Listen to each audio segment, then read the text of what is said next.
falta un tornillo, que venga un mecánico. ¿Para qué, don Carlos? A ver si te puede arreglar.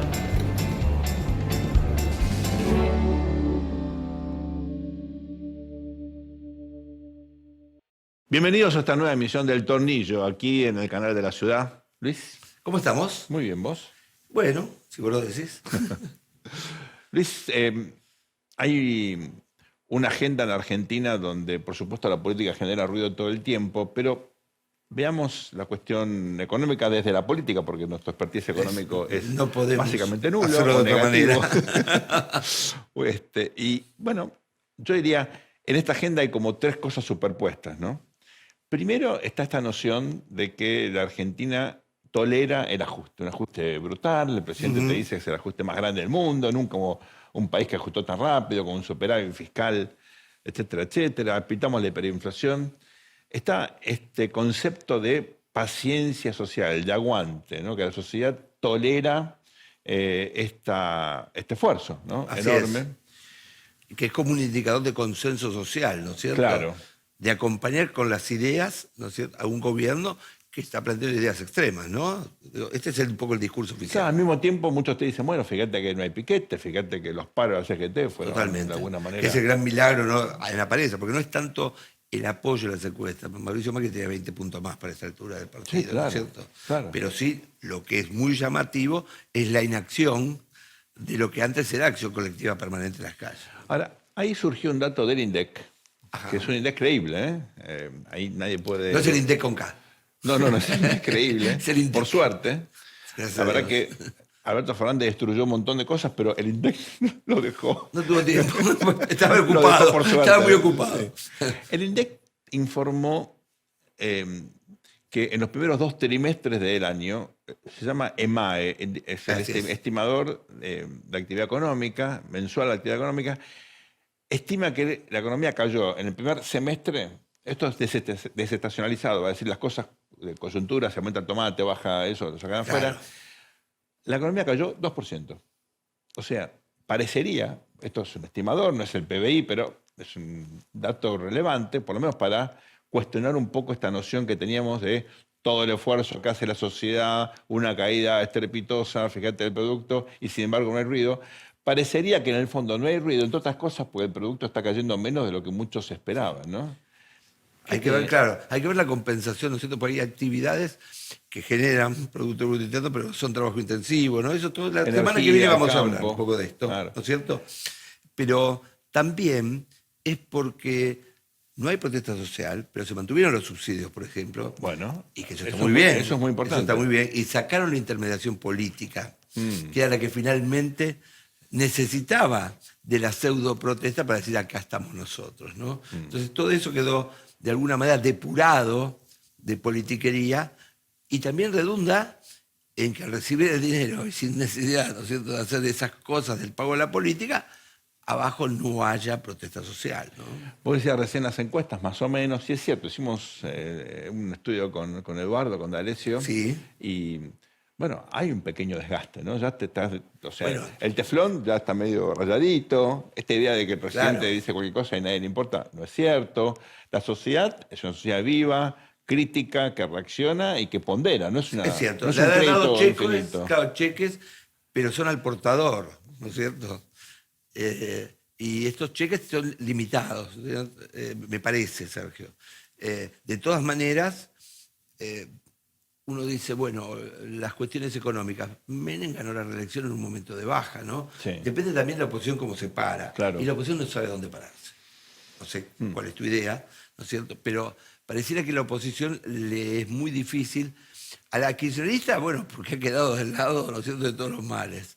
Y a la viste que acá hay una doble oposición y está la oposición de la oposición, ¿no es cierto? claro. Que termina siendo oficialismo, ¿no? Medio dialéctico hegeliano. Pero, Claro. digo, no sabe dónde ponerse, porque dice, el electorado mío, ahora es el electorado de Milei. Ahí hay como una... Tenés razón, ¿no? Hay como una fragmentación de la oposición. Uno diría, hay oposiciones más que una oposición. Totalmente. Que era la que enfrentó Menem en el 98, que era el Claro. radicalismo estaba planchado, ¿no es cierto? Claro. Empezaba la fragmentación de la política. Ahora, Es muy difícil en ese sentido oponerse, porque no hay nada. Hasta que surgen liderazgos. Me parece que la oposición está mirando mucho las encuestas, cosa que no hizo Milei. yo te digo, ahí hay un problema, ¿no? Porque cuando mirás Perdón que te saco la uno, ¿no? No, al contrario, el recorrido de la Argentina en el mediano o largo plazo. Fíjate este gráfico tan impactante A ver. sobre la evolución de la pobreza. Es una X perfecta. En el resto del mundo, la pobreza cayó de una manera Brutal. extraordinaria. Eso habla bien de, sobre todo, del capitalismo, porque ustedes saben que no hay otro régimen en el mundo, Ajá. puede ser con más o menos Estado, más o menos regulado, pero se trata de capitalismo. Y fíjate la Argentina cómo, Bueno, cómo aumentó la esta pobreza. es la tomografía del fracaso argentino. Bueno, ¿no? entonces uno dice, cuidado, ¿no? Porque los Milei se explican, no son... Así es. no es que El tema viene- es si esto se interrumpe, si empieza algún tipo de recuperación o todavía se enfatiza más. Pero ¿no es dos cierto? cosas. Esto, al Milei no trajo la cigüeña, claramente. No, ni un ¿no? repollo. Y segundo, y tal vez más importante, la culpa de los males argentinos la tenemos los argentinos, como dice nuestro amigo Willy Cohen, somos nosotros. Claramente no la tiene el resto del mundo, Sí. ni el imperialismo. Y ya en nuestra ni- generación también, Sergio. No, porque claro, antes le por echábamos la supuesto. culpa a los viejos y a los No, abuelos. somos nosotros. Ahora somos los abuelos, al abuelo. Hay que asumir Hay la que asumirse, responsabilidad. ¿no? Es cierto. Pero es muy impactante cierto. eso, ¿no? Es muy impactante. Entonces uno dice, bueno, si nosotros hubiésemos copiado lo que hicieron el resto, con las cosas buenas y cosas malas que todos los países tienen, no nos hubiera ido tan mal. Totalmente. Y esa curva que es, ¿no es cierto?, continua, vos fíjate que cuando vas a la economía nosotros tuvimos, ¿no es cierto?, momentos de auge y momentos de decadencia. El Sí, problema claro. es que el ciclo finalmente ha sido un ciclo que ha llevado a la decadencia, porque tenemos el mismo Producto Interno y los argentinos somos cada día más, ¿no es cierto? Una última reflexión antes de empezar con el programa, Luisito. Hicimos las cosas tan mal durante tanto tiempo que yo tengo una especie Pero de... mucho la pasamos bomba, ¿no es cierto?, Bueno, para decir los no, argentinos, que ese es el problema. claro, ¿no es cierto? algunos tuvimos la en suerte algún de momento pasarla Y bien. en algún momento te llega la factura. Pero el país hizo las cosas tan mal durante tanto tiempo que haciendo las cosas, yo diría, un poquitito menos mal, mediocres, Menos nos, mal. nos debería ir. Eso es así. mucho Por lo menos mejor, no meter adentro las que van afuera. Le Claro, pedimos al exacto. arquero. No es mucho, ¿no? Cosa que no siempre se logra ni en la política, No, ni en la vida, generalmente ni en el fútbol. Este es El Tornillo, señores. Bienvenidos al canal de la ciudad. Vamos al desarrollo del programa. Yo creo que los jurados no son la casta. Los 100.000 millones para la CIDE, que los evasores fiscales no van a tener ninguna pena, que las personas que más ganan en la Argentina a través de bienes personales van a empezar a pagar menos, de hecho van a pagar menos a partir de ahora. Me parece que tenemos confundidas las prioridades. Nuestra invitada esta noche es la senadora Guadalupe Tagliaferri. Guadalupe, Buenas noches, muchas gracias. un placer tenerte. Un placer. Muchas gracias. Toma asiento, por ¿Cómo no? favor. Guadalupe Tagliaferri fue ministra de Desarrollo Humano y Hábitat de la Ciudad de Buenos Aires, es senadora de la Nación por la Ciudad de Buenos Aires, preside la Comisión de Acuerdos y estudió Ciencia Política en la Universidad de Buenos Aires. Guadalupe, un placer tenerte con nosotros. Gracias por acompañarnos. Te vamos a realmente Exprimir. exprimir. Squeeze. Squeeze. Primero, explícanos qué es la Comisión de Acuerdos que vos presidís en el Senado. La Comisión de Acuerdos es una comisión que está solamente en el Senado y es como, digo yo, es cuando el Poder Ejecutivo tiene que poder tomar una designación en el Poder Legislativo, que es la segunda pata del poder, los tres poderes, le pide aprobación a esta Comisión de Acuerdos, a este Senado, ¿no? Es donde el sistema democrático, republicano, división de poderes, dialoga, porque lo que hace ahí efectivamente es elegir jueces de la Corte Suprema, los embajadores, ¿no?, los que van Totalmente, en representación de la Argentina, y las Fuerzas Armadas. Y es una conversación que se da en el Senado porque además es un lugar federal, porque la verdad es que todos sabemos en el Senado están las provincias más que los Claro. ciudadanos. Entonces es bueno, el presidente de la Nación, de la República, decide que estos son los jueces para la Argentina, lo conversa en el ámbito del Senado, que es la Casa Federal, y se tiene el acuerdo para que el tercer poder, que tiene que ser independiente, no esté sujeto a un solo poder. Y ahí por eso es que en la Comisión de Acuerdos se reciben los mensajes de estos tres temas por parte del Poder También está el Ejecutivo. seniority del Senado. No, por supuesto. Corregime, en general, el que preside esta comisión, que es clave, es oficialista, ¿verdad? Suele pasar claramente, es una política es la comisión más importante Claro. Para el del funcionamiento Senado. luego de todo. Porque es esto, ¿no? La que dialoga el poder político de la Claro, Argentina. claro. Siempre la preside históricamente alguien que está muy vinculado al oficialismo, En esta ocasión no, la preside una no oficialista. Es la que vuelve la división de poderes funcional, ¿no es cierto? Porque si no sería un bloqueo eterno, ¿no? Entonces eso, vos le pones aceite Exactamente. A los engranajes de la política, democracia. claro. Sí. ¿Y cómo compatibilizas el hecho de no ser oficialista, tener que llevar adelante de alguna manera una agenda que plantea el Ejecutivo en un Congreso que en general se mueve al ritmo, nos guste o no nos guste, de las iniciativas del presidente? Yo fui designada, la verdad que por una conversación de acuerdo en diciembre del año pasado. Yo venía de ser la vicepresidenta de esa comisión. Claro. Antes estuvo manejada por la Unión por la Patria, por el kirchnerismo, de una manera como muy trabosa, muy manipuladora. Muy bélica. Y yo lo que acordé fue que yo iba a llevar adelante la comisión como corresponde reglamentariamente y democráticamente que se lleve. Es decir, yo iba a hacer todo lo que correspondía a no pisar expedientes, a generar las conversaciones, a que se dé el debate democrático. Lo que yo no iba a hacer era encargarme de que el oficialismo tuviese los votos para cada una de las propuestas, pero que yo me comprometía a hacer mi rol de senadora democrática, que es que eso funcione. O sea, ese privilegio, tu experiencia de gestión y la transparencia, ¿no es cierto?, en la experiencia que tuviste vos, respecto a esta cuestión política de ser la comisaria. Es una Vamos a comisión. decirlo. Sí, a ver. Total, todavía no empezó el programa. Sin No. eufemismo, ¿no? Supongo que trabajar de forma honesta y ordenada y sin doble agenda y sin chicana barata habrá ayudado. También es cierto que el oficialismo no tenía a nadie para poner una comisión tan importante. O sea, no podés poner a alguien que no tenga ejercicio Claro. o conocimiento. Supongo que es una combinación de varias cosas. Entonces, Claro. bueno. Bien. Y el resto de los bloques, también es importante, Bueno, ese es el tema. el resto de los bloques dialoguistas, esos 39 que permitieron que el kirchnerismo no tuviera el control del Senado, acompañaron Claro. con la Es decisión de cierto que que el yo gobierno presidiera. tampoco tenía la capacidad institucional como para, ¿no es cierto?, imponer los titulares Claro. de todos, ¿no? En esa este comisión caso, era difícil. Sí, les dimos presupuesto, le dimos relaciones exteriores.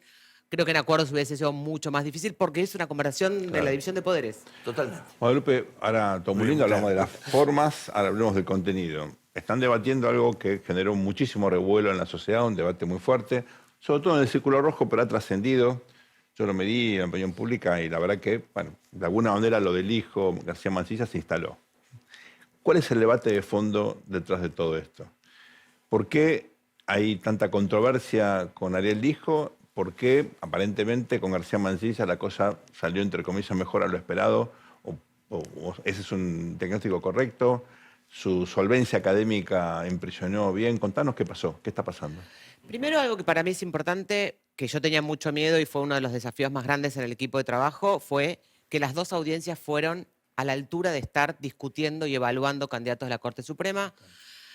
La música que suena en la política argentina hoy es algo más ruidosa. A mí me da un poco de preocupación en cómo se iba a dar esa conversación. Creo que había que hacerla seriamente, senadores. Digo, me parece que era... Yo en ese primer lugar me parece que fue importante. Fue respetuoso, no hubo interrupciones, no hubo gritos. Exactamente. No hubo circo. No, bueno, es Sí, importante. no hubo el cosa de buscar el tuit, viste, la emergencia mediática que tienen algunos Claro, dirigentes claro. argentinos O sea, de todo lo que tengo que hacer tiene que ser Se un tuit. tuitean encima. Claro, y tiene que tener mucha viralización. Tal cual. La verdad que para elegir un juez de la Corte Suprema no necesitamos viralización, necesitamos contenido. Totalmente. Ciertamente yo creo que en la audiencia de García Mansilla existieron preguntas mucho más académicas o mucho más que fueron al fondo de, bueno, ¿cómo va a actuar usted en la Corte Suprema respecto a distintas controversias o qué mirada tiene el federalismo? Matemáticas, sí. Creo que fueron preguntas más interesantes. Creo que en la audiencia del hijo hubo, porque era un candidato o es un candidato con muchas más aristas políticas, fueron preguntas muy políticas o sobre su persona más que sobre su... que no está mal, ¿eh? Digo, creo que el Claro. candidato ofrecía Claro. ese ángulo. Ese flanco. Y por eso pareciera como que, bueno, que la audiencia de García Mansilla fue como más elevada en la conversación. Bueno, pues fueron las preguntas que decidieron hacer los senadores. Y ahora hay que esperar, me parece que es una conversación compleja. Es raro que ustedes conocen más que yo. que la Ponele. decisión de la decisión de los jueces de la Corte Suprema, que son los que van a administrar justicia para todo el país, Sí, para los claro. próximos 20, 25 años, que van a marcar el norte para también los juzgados federales que operan en las provincias, Claro. sea elegido unidireccionalmente. De hecho, la Constitución, ¿por qué pide 2/3? Porque pide y obliga, la Constitución es Consenso. sabia, la Constitución nos obliga a tener que discutir en el Senado, en el ámbito A federal. negociar. Bueno, ¿cómo hacen estos dos A poderes? rosquear, si se quiere. Son En palabras buena- que finalmente Y, están bien, institucionalmente incentivadas. la Constitución nos dice estos dos poderes tienen que sentarse a dialogar y Claro. encontrar los puntos para nombrar las autoridades del tercer Porque poder. Si no, los problemas van a ser mayores, ¿no? Exactamente. Entonces, No y eso no funcionaría el fue dado sistema. así. Eso no fue dado así. Entonces, bueno, ahora hay una tensión. No me caracteriza esto, pero quiero reconocer algo bueno del kirchnerismo, porque esto ocurre por el decreto 222 del año 2003, cuando Néstor Kirchner parecía que iba a hacer otra cosa, y bueno, Sí. hay un mecanismo institucional que permite que ustedes debatan, que permite que la sociedad civil opine, hay una audiencia. Eso antes no existía, antes se negociaba entre gallos y medianoche. Vos sabés ¿no? que en un reportaje inicial que yo le hice aquí, eso cuando recién había llegado, ¿no es cierto? Él decía, no hay ni Estado, estoy yo. Después en otro reportaje, no es el Estado, sino era, no hay Estado, estoy yo. Sí, claro. Una vuelta de tuerca. Impresionante. Pero lo segundo impresionante fue cuando renunció Lavagna. 2005. O sea, 2005. Que las palabras fueron me lo lustra el pálido, vamos a decirlo conceptualmente, es un programa académico, me lo lustra el pálido. Y entonces cuando uno le dijo, pero vos tenías un gabinete de lujo, dice, no, pero no lo necesitaba, porque yo al principio Claro. tenía miedo. La única contenta era Cristina, dice.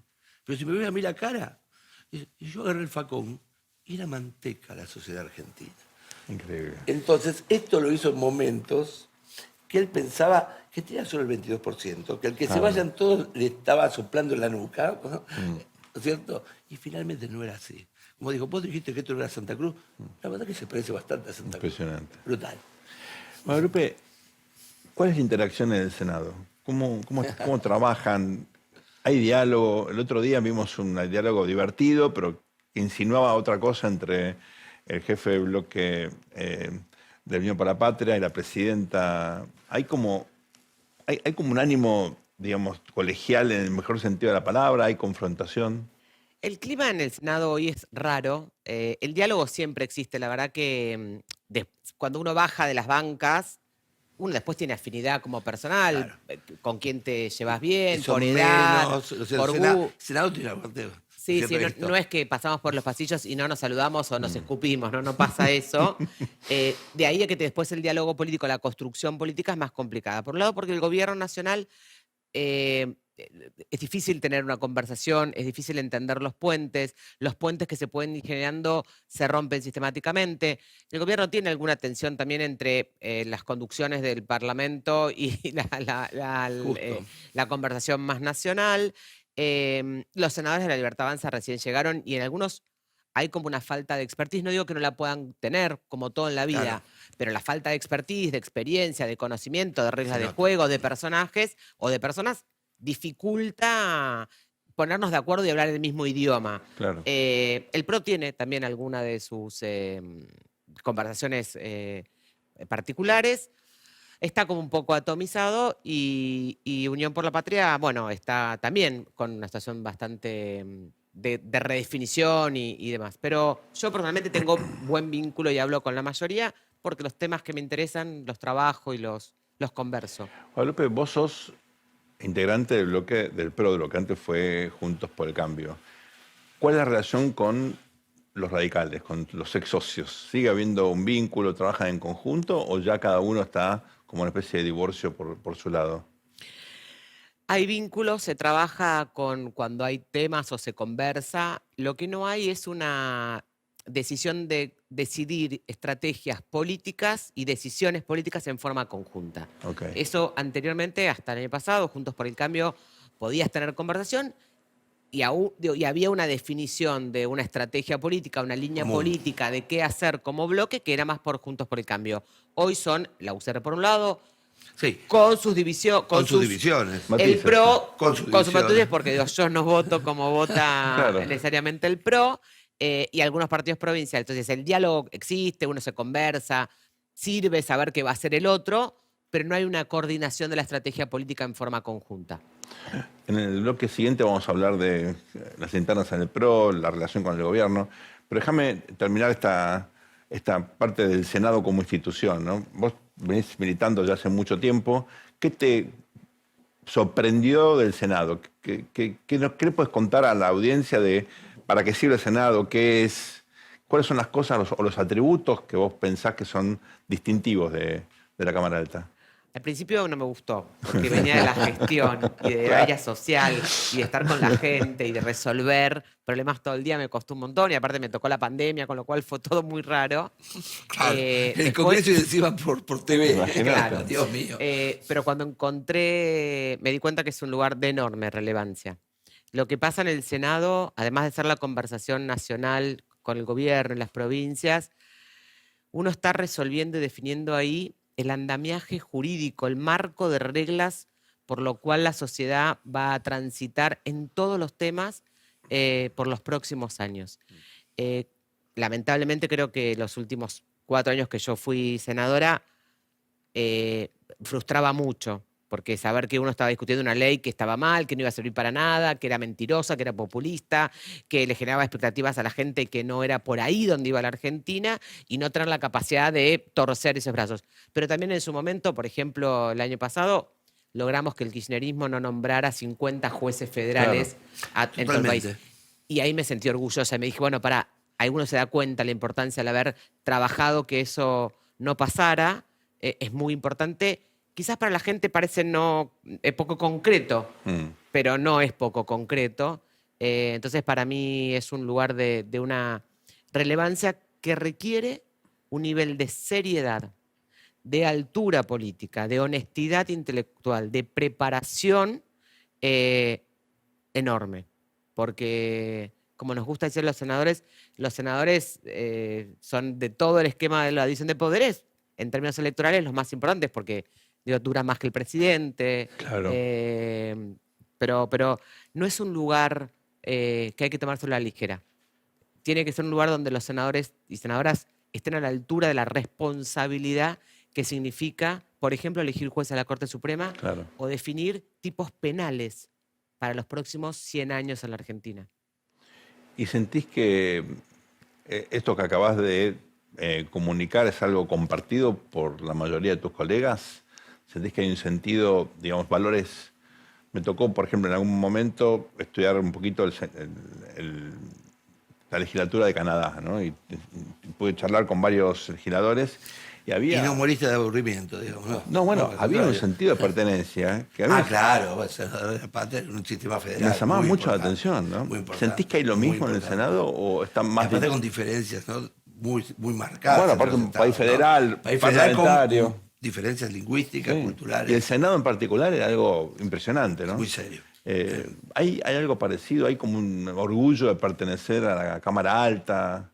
Sí, te lo van logrando poner rápidamente. Hay lo que sí tiene el Senado. Después creo que en toda que es parte también de la disociación que hay con respecto hoy a la política, a la casta y todo esto nuevo que pasa, que tiene que ver con que hay muchos senadores o muchos legisladores o muchos diputados, no ahora, sino en los últimos tiempos, que no tienen nivel de preparación o nivel de conciencia de que están modificando. Me ha pasado muchas veces de que un proyecto de ley te pone, por ejemplo, para, no sé, matar un pez, un tipo penal más grande que para matar a una persona. Bueno, cuando vos tocas el Código Penal tenés una seriedad. Entonces, muchos que en eso no lo tienen. Sí, lo que hay es un enorme reconocimiento y responsabilidad con lo que tiene que ver con lo federal y la representación de sus provincias. Claro. Eso en el Senado todos los senadores tienen un nivel de compromiso con su provincia y con lo que representan, casi te diría en la misma altura con lo que si están de acuerdo o no con el gobernador.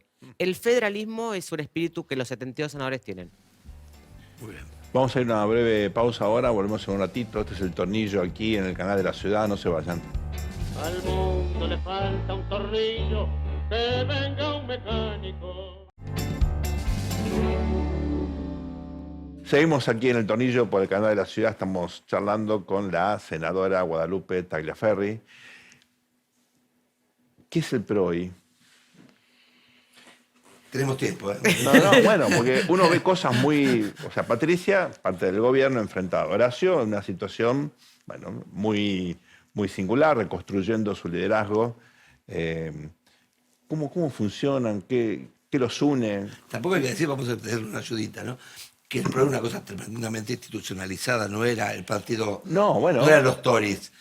Pero sí, digamos, era un partido que tenía una organicidad y una jerarquía, ¿no? Bueno, es personalista, pero hay un esfuerzo también temático, relanzan la Fundación Pensar, ponen Totalmente, gente cierto, valiosa ahí a cierto. trabajar. Sí. El PRO pudo haberse convertido en un partido efectivamente consolidado y haber roto por completo la visión del bipartidismo si ahí hubiésemos logrado traspasar el personalismo de Mauricio, que tuvo un enorme valor, una enorme iniciativa Sí, claro, en el 2002 de haber convocado un montón, entre ellas yo me encontraba, yo juntaba firmas en Acoito y Rivadavia para poder tener un partido con Mauricio, perdimos en la ciudad, con lo cual...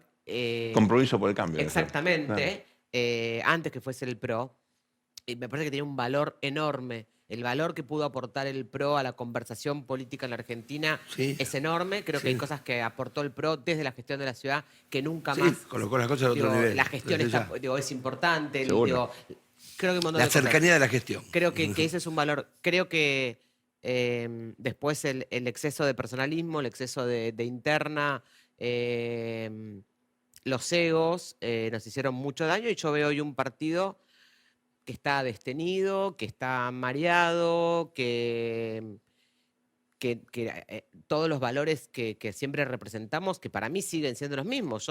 Nosotros creímos siempre en el Estado de eficiencia, o sea, creímos en la obra pública sin corrupción. Mauricio, como Mauricio Macri. presidente, Estamos hablando. digamos, reacondicionó la gran mayoría de aeropuertos de la Argentina para la Sí. conectividad, porque se pensaba en la obra pública, en la conectividad, en la importación, en lo que permitía el turismo. En la ciudad también, En ¿no? la ciudad de Buenos Aires. El Teatro Colón. Sí, obviamente, recuerdo tal que cual. es una institución hecho, del claro, Estado, pública. cual. 80 centros de primera infancia para igualar las diferencias de Sí. nacimiento en los chicos más vulnerables de la ciudad. Todo lo que se hizo en el sur de la ciudad. Todo eso Brutal. es la República, criticar todo eso.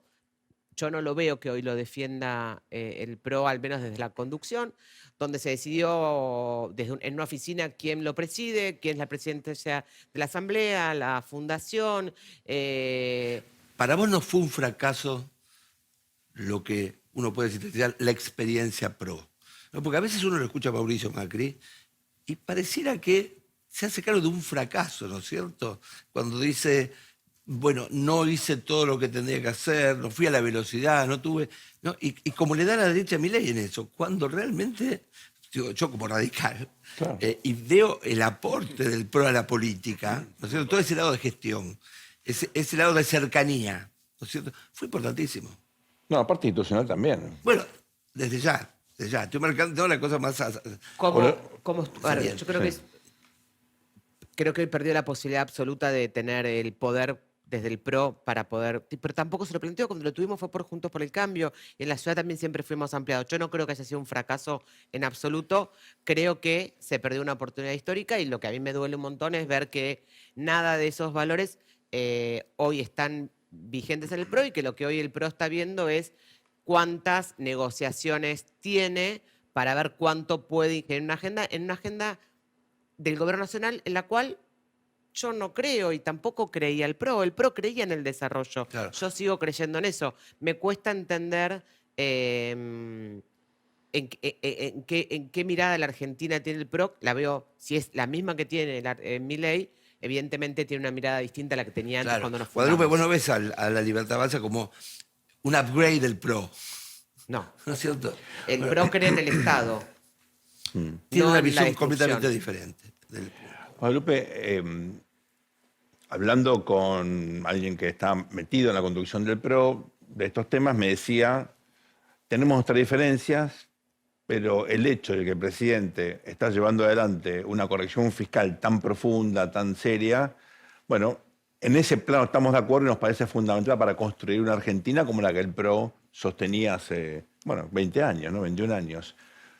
¿Te parece un argumento lógico eso, que es un momento de cooperar para lograr estabilidad y luego, en todo caso, más adelante ver si hay diferencias en temas que son importantes, pero que si no tienes estabilidad macroeconómica, le pasó a Mauricio, se te cae todo el andamiaje, ¿no? La macroordenada es condición sine qua non y es el mayor éxito, me animo a decir, que creo que Milei trajo a la política argentina y que va a quedar, ojalá, por los próximos años. Y ese ya es un logro de Javier Milei, que tiene que ver con la macroordenada, tiene que estar, el equilibrio fiscal no puede ser negociable.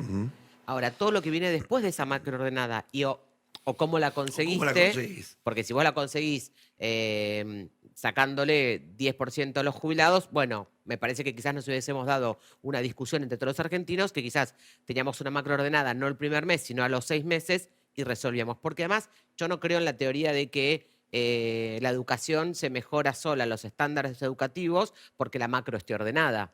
Entonces, yo no creo. Y otro argumento que escucho también mucho en muchos de los colegas y a gente que quiero un montón y que compartí es, bueno, nuestro votante la gente lo votó.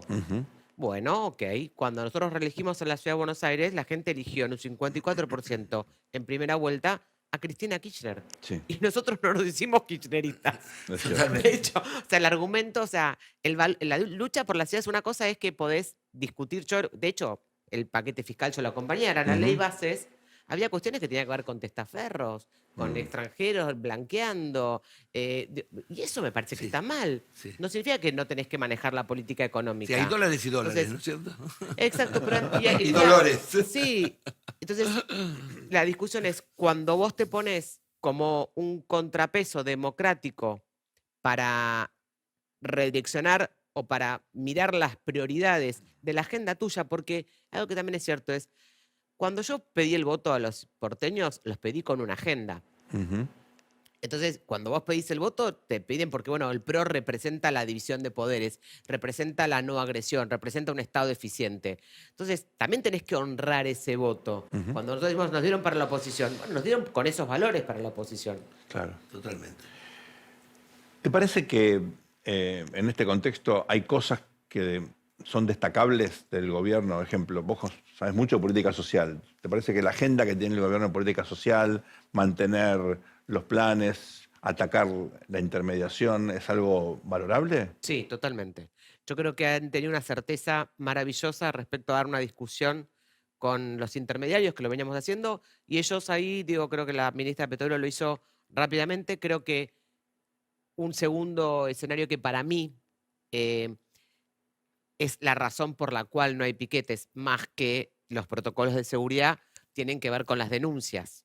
O sea, hoy no está legitimada la protesta. Entonces, es difícil ver a una organización piquetera que está denunciada con 25 denuncias marchando por la calle. Lógico. Creo que ahí hay creo que parte del que se corran los piquetes no es tanto una cuestión de protocolo de seguridad, sino que ministra Petovelo le ha sacado la legitimidad a través de las denuncias. Y por otro lado ha mantenido los subsidios, ¿no es Sí. cierto? Claro, y segunda discusión. Entonces, no tenés que levantarte a las 7 de la mañana para hacer como que protestás y en realidad es una malta de Giordano. Es un derecho, ¿no? Claro, creo que son logros de la ministra Logros. de Capital Ha Humano. sido astutos. Y segundo tema, yo comparto 100% que lo que tiene que haber es transferencia monetaria directa a través de los programas que hay alimentarios y de aguache y sacar la transferencia de comida. Me parece que eso es incontrolable. El gobierno nacional, ¿cómo puede controlar lo que llega a Chaco? Lo que hay que buscar ahora, el desafío es, bueno, ¿cómo tenés un ingreso? Hoy tenés mucha disparidad entre el trabajador en blanco con los ingresos de lo que es el salario familiar, claro. con la UH hay mucha diferencia. El plan alimentar hay algunas personas de la familia que deja fuera, entonces el plan alimentar y la UH va hasta los 18, el plan alimentario va hasta los 14, el de 19 te queda fuera de la cobertura. Sí, claro, muchas Creo que hay una inconsistencias. ingeniería ahí, pero que si tienen la voluntad y suman a las personas capaces, a las personas que saben del tema, hay un montón de organizaciones y un montón de profesionales, está bien. Pero la primera parte respecto a... Y la contraprestación de la gente que recibe el subsidio, vos pensás que tiene que tener, digamos, por ejemplo, esta cuestión de cumplir con ciertos parámetros para mandar a los chicos a la escuela, presentismo y todo eso. Sí. Eso es absolutamente necesario. Tiene que estar condicionado, Y capacitación. claramente. Tiene que estar condicionado. Bueno, tiene, se hizo. tiene que estar formación, tenés que hacer puentes con el mundo del trabajo. Sí, creo que no es, Integración, claro. y no es de un día para el otro, ¿eh? con el 50% de la población bajo la línea de pobreza, más un montón de trabajadores que aún estando en blanco están bajo la línea de pobreza, el desafío es enorme. Lo cual me lleva a explicarte que es imposible que eso se solucione simplemente con la macroordenada, que es el único objetivo que tiene el gobierno. ¿no? Porque después de la macroordenada, ¿qué hay? sí, porque muchas veces no puedes hacer catch-up, ¿no? Digo, hay gente que está tan hecha bolsa que aunque le pongas $1.000.000 en la esquina lo puede agarrar, ¿no es cierto? Ahí es una Argentina muy diferente de la que nosotros Claro, vivimos no, de chicos, ¿no es cierto? Y necesita nuevas herramientas y nuevos instrumentos. Por ahí hay que mirar cómo hacía Estados Unidos con los inmigrantes, ¿no es cierto? Cómo hacen los países con inmigrantes. Parece que este país... Bueno, Argentina con los inmigrantes los absorbió el mercado de trabajo ¿cierto? rápidamente. Pero ahí estás educación, estás salud, todas áreas donde el gobierno considera que no se tiene Pero que hay meter. muchos que siguen mirando a la Argentina como si fuera la Argentina olímpica, ¿viste? De clase media, de la familia Falcón, existe para más que están eso, viendo la lamentablemente. televisión, ¿no es cierto? Y no lo es. Yendo aún más al barro de la política, Aún más. vos sos parte del larretismo, ¿no? Trabajaste con Horacio desde que entraste formalmente a la política. ¿Qué es eso del larretismo? ¿Cuáles son las ideas que Horacio cree que puede volver a generar valor, debate? Es la ONG de la política, el parripollo es Ritondo. Sí, el arretismo tenía lógica en esta división del burrichismo, el arrechismo, el macrismo, el kirchnerismo, el medio de la contienda meramente electoral. Tantos sismos. Claro, yo creo que yo comparto con Horacio una visión de la Argentina. ¿Cuál es? Esta que te planteábamos, o sea, la Argentina necesita una macro ordenada, ya no hay discusión, ya está esto, está... Ahora, ¿dónde hacemos el desarrollo? ¿Cuál es la mirada de país productivo? ¿Qué eje hacemos en la educación? ¿Cómo hablamos de distribución? ¿Cómo hablamos de inversión a largo plazo? ¿Cómo soñamos una Argentina donde las diferencias de origen, de donde naciste, no te condicionen en tu desarrollo y haya un Estado eficiente, pequeño, moderado, no interventor, intervencionista, todo eso, sino que pueda facilitar incluso las condiciones del mercado? Claro, un Estado potenciando el mercado y la sociedad civil, ¿no es cierto? Un Estado eficiente, un Estado que borra, yo diría, lo que son los cuellos de botella. Porque eso es muy del desarrollismo, ¿no? Inicial. Exacto. ¿no? Yo comparto con Horacio eso y en eso, a mí déjame creer que quizás como que más allá de este ruido que hay en redes y demás, yo creo que la gran mayoría de los argentinos, incluso esa cosmovisión que representaba Juntos por el Cambio, no Juntos por el Cambio, esa cosmovisión de que era educación pública pero sin los sindicatos haciendo paro, que era el hospital público en la pandemia, por más que yo tuviese la prepaga, esta cosa de que el Estado se mete poco pero que me garantiza las condiciones, esa cosmovisión, esa Argentina de clase media sigue existiendo. Más allá del ruido, yo creo que es el sentir de la gran mayoría de los argentinos, con lo cual conversamos con esa gente buscando un espacio nuevo de conversación. Quizás el ruido es la angustia de la clase media por verse en extinción, ¿no es cierto? Y este es un periodo, sí, de mucha incertidumbre, de mucha confusión, pero creo que tarde o temprano esta cuestión de que el espontaneísmo nos genera realidades, ¿no es cierto?, naturalmente buenas, ¿no? Que el mercado por sí mismo produce milagros, sí, claro, pero no todos los que se necesitan en la Argentina, ¿no? Vos venís de una familia política, ¿no? ¿Qué te acordás de chiquitita que pongas en valor hoy? Discusiones en casa, de ver a tus viejos dialogar, pensar políticamente. ¿Cómo te sirve esa formación en tu desarrollo político cotidiano, en tu labor en el Senado, en tu rol como dirigente política?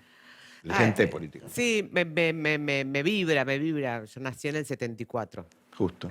Nací 4 días antes Una que... niña. Nací 4 días antes que muriera el Perón, digamos.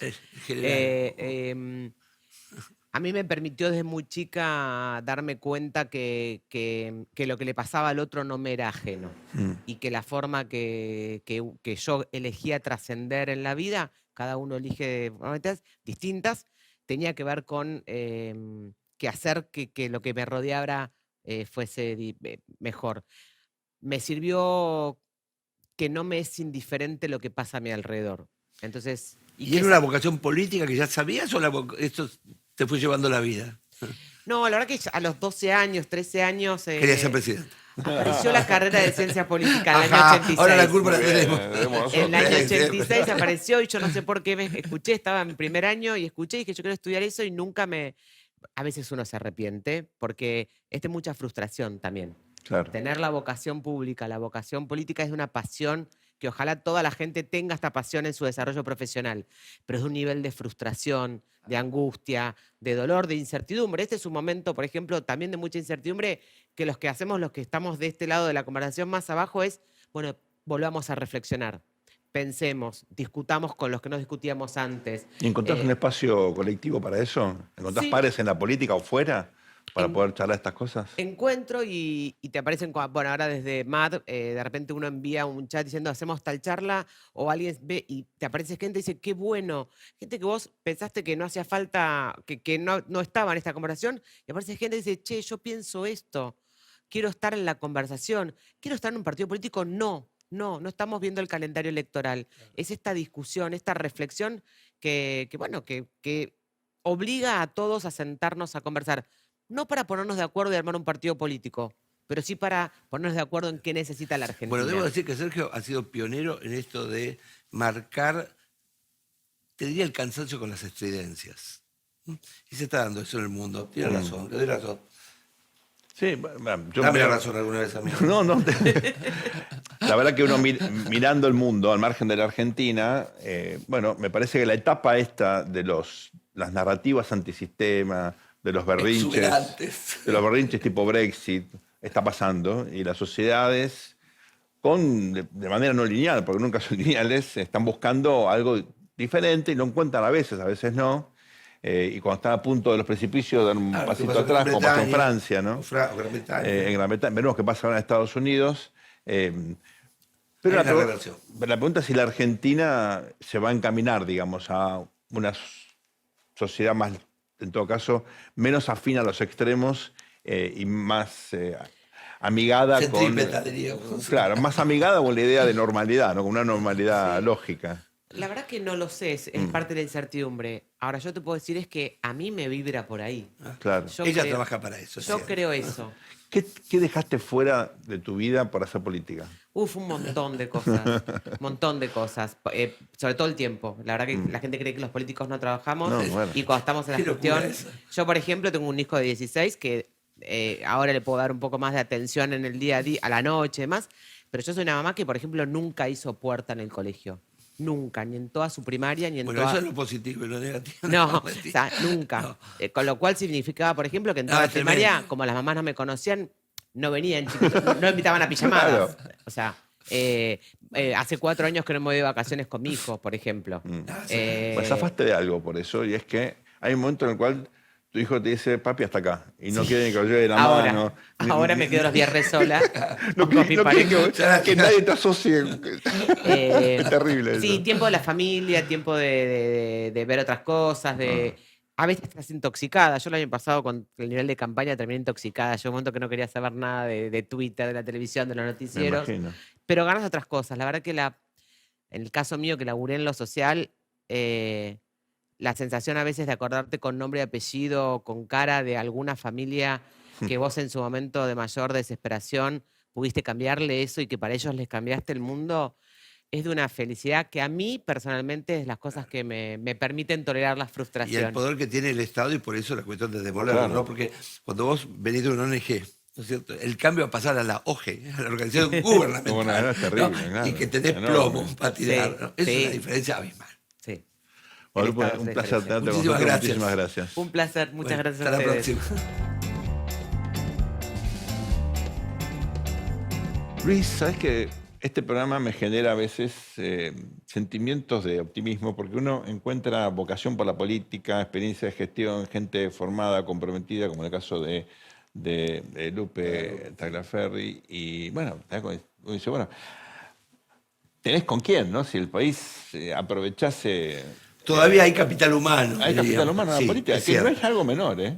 Porque sin gente En que absoluto. realmente... Y por otro lado vemos el problema de cuando hay también pasión, idea, pero no hay gente, ¿no? Lo que le pasa a la fuerza oficialista, ¿no? Bueno, ahí digamos, ya tenemos edad suficiente como para ser en estos 40 años de democracia una especie de evaluación, ¿no? Porque uno veía el entusiasmo, tal vez un poquito exagerado, de los comienzos de Alfonsín. Después, bueno, gente que con Menem también 10 años gobernando, con problemas el país, por lo menos en lo económico, dio pasos importantes, ¿no? En estos últimos 20 años, ¿vos sentís que a partir de la gran crisis del 2001 hubo una especie de, bueno, pérdida de entusiasmo, retracción en la participación, falta de vocación de meterse en la cosa pública, o es una impresión mía? Y es paradójico, ¿no? Porque uno podría decir que el que se vayan todos es una fuerza efervescente de la sociedad. Claro. ¿No? Y más bien era el dolor de una sociedad que estaba dándose cuenta que sus ilusiones quedaban en el desván de Clio, ¿no? En la musa de la historia, ¿no? Perdidas, ¿no? Me parece que eso fue un dolor, un dolor, y que se vio de alguna manera acompasado con la destrucción de capacidades estatales. ¿Ahora? Elabora eso. Cuando yo ingresé en la época de Alfonsín en el gobierno, había un Estado. Claro. Había capacidades burocráticas. ¿No? Es cierto, estaba, ¿no es cierto?, la señora de Gasalla, ¿no?, que era el estereotipo. Con la galletita. Con la galletita. ¡Atrás! ¿No? Pero había cuerpos de profesionales muy importantes. Bueno, imagínate que en la locura del control de precios, ¿no?, todo ese edificio que está en diagonal sur, eso era nada más la oficina de control de precios. ¿No? Enfrente del Monumento a Roca. Totalmente, ¿no? De la Secretaría de Comercio. Claro. ¿No? Entonces, era un Estado enorme. Toda esa gente tampoco lograba controlar ningún precio, al contrario. No, pero ¿no es cierto? Había enclaves de eficiencia. Técnicos. Había profesionalismo, ¿no es cierto? Pero eso era el Estado. En la política había también. En el Estado. Bueno, imagínate lo que fue, ¿no?, la apertura democrática, pero totalmente. Incluso, bueno, nuestro amigo Edgardo Caterberg, ¿no?, hablaba de este problema del desencanto, ¿no?, cuando cundiera el desencanto. Porque hubo una sobresaturación de demandas que recibió Alfonsín. Sí, bueno, sobre expectativas también. Y ¿no? le decíamos nosotros, los politólogos también, ¿no?, que bueno, resuelto el problema de la dictadura, iba a ser todo pum para arriba. O sea, que la frase de Alfonsín, ¿no?, con la democracia se cura, se come, se sana, se baila, se canta. Claro. Gana River siempre. Era también una cuestión de anduvo muy independiente en la semana, ¿no?, de los chilenos que trajimos, mirá vos. Claro. Entonces digo, dicho al paso esto, se acompasó estas expectativas y también se acompasó el desencanto, ¿no? Esto también llevó a un deterioro del Estado, que no fue el neoliberalismo de Menem, al contrario, por supuesto. Hubo todavía más eficiencia. Cavallo le puso mucha eficiencia al Estado argentino.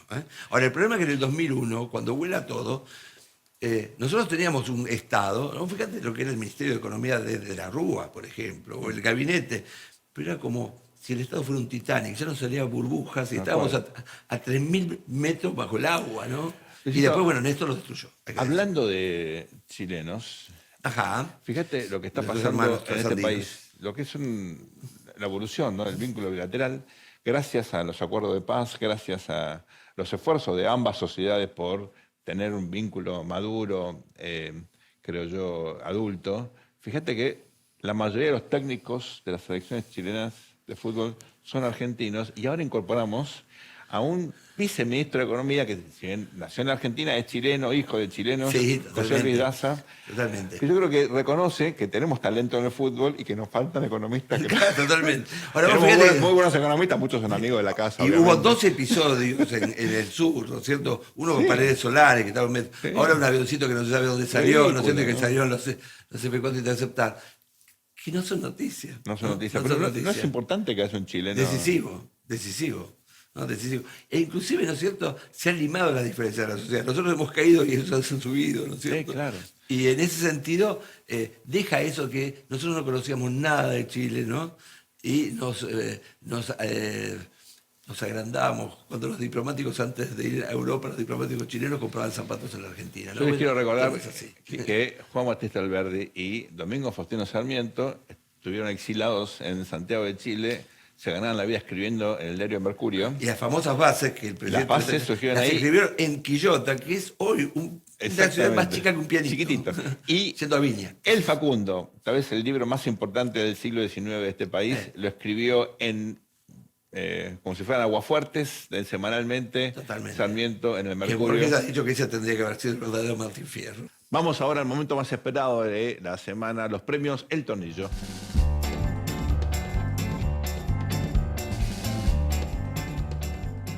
Vamos a comenzar, Luis, con el tornillo plateado. Ajá. Esta semana se lo vamos a dar a una empresa argentina, Bioceres, que es una investigación extraordinaria, una manipulación genética del trigo. Ajá. Y logró una semilla que logra que el trigo crezca en lugares secos. ¿No? Que para la Argentina, que No, para el mundo. pensamos que a veces, que para el Claro, mundo, y para la Argentina especialmente, ¿no? Que pensamos que a veces es un vergel No. y que en gran medida es un desierto. Claro. Pero aparte esto pone en manifiesto la importancia de la ciencia, de la técnica. Muchos se preguntan si hay que invertir en ciencia y técnica, en economía, Parecía conocimiento. que sí, ¿no? Bueno, ahí y si tienen. no, Malthus hubiese tenido razón, ¿no es cierto? Bueno, ahí O sea, tienen, no habría ahí habido tienen. comida para los pipíos. Es muy importante Así esto, que muy una bien. gran investigación, así que el tornillo de plata, muchachos, sigan laburando así. Y el tornillo blanco de la pureza y de la transparencia se lo vamos a dar, justo que hoy estuvo la presidenta de la Comisión de Acuerdos, a esto que es finalmente, ¿no es cierto?, el proceso por el cual conocemos los postulantes que van o quieren ir a la Corte Suprema de Justicia. Me parece que eso ha funcionado muy bien, me parece que estuvo muy bien orientada la audiencia, ¿no?, al juez García Mansilla. Tenía muchos pruritos ahí por la ideología, se hicieron todas las preguntas de alto nivel, y también lo del hijo. Así que, tornillo blanco para las instituciones. Y finalmente el tornillo de oro. A El ver, tornillo dorado va a ser un reconocimiento al gran Jaime Durán Barba. ¿Por qué? Estuve mirando, me encanta la poética norteamericana y me miré las dos convenciones, la última De la familia. convención, sí, la última la convención demócrata, y en un momento me doy cuenta que está toda la narrativa girando en torno de la idea de joy. Joy es alegría. Una campaña alegre, la alegría de la candidata. Yellow Globes, o sea, globos amarillos. Y empezaron los globos de colores acá. Dale vuelta. ¿Y quién está Me detrás? acordaba que Macri saltaba a los pozos. ¿Te acordás? Dije, ¿qué pasó acá? Jump, Macri. Entonces, efectivamente, hablé con algunos amigos que están siguiendo la convención con más, te diría, seriedad y profesionalismo que yo, y me dicen, transformaron la sonrisa de la candidata, a veces que es una sonrisa insegura, en un atributo de campaña positivo. Dije, Jaime, la viste hace 20 años. Muy bien. Antes que todo el mundo, las campañas tienen que ser divertidas, hay que disimular la debilidad de los candidatos. El tornillo de oro es para vos. Esto ha sido todo por hoy. Muchas gracias por acompañarnos. El Tornillo por el canal de la ciudad vuelve en 7 días. Que tengan una gran semana. Al mundo le falta un tornillo, que venga un mecánico.